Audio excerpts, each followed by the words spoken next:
اور ہم نے نوح کو ان کی قوم کی طرف بھیجا تو وہ ان میں 50 برس کم 1000 برس رہے، پھر ان کو طوفان کے عذاب نے آ پکڑا اور وہ ظالم تھے۔ اور ابراہیم کو یاد کرو جب انہوں نے اپنی قوم سے کہا کہ اللہ کی عبادت کرو اور اس سے ڈرو، اگر تم سمجھ رکھتے ہو تو یہ تمہارے حق میں بہتر ہے۔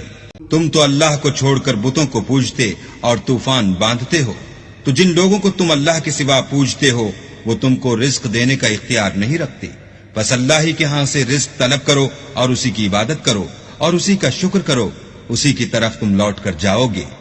اور اگر تم میری تکذیب کرو تو تم سے پہلے بھی امتیں اپنے پیغمبروں کی تکذیب کر چکی ہیں، اور پیغمبر کے ذمے کھول کر سنا دینے کے سوا اور کچھ نہیں۔ کیا انہوں نے نہیں دیکھا کہ اللہ کس طرح خلقت کو پہلی بار پیدا کرتا پھر کس طرح اس کو بار بار پیدا کرتا رہتا ہے؟ یہ اللہ کو آسان ہے۔ کہہ دو کہ ملک میں چلو پھرو اور دیکھو کہ اس نے کس طرح خلقت کو پہلی دفعہ پیدا کیا ہے، پھر اللہ ہی پچھلی پیدائش پیدا کرے گا، بے شک اللہ ہر چیز پر قادر ہے۔ وہ جسے چاہے عذاب دے اور جس پر چاہے رحم کرے، اور اسی کی طرف تم لوٹائے جاؤ گے۔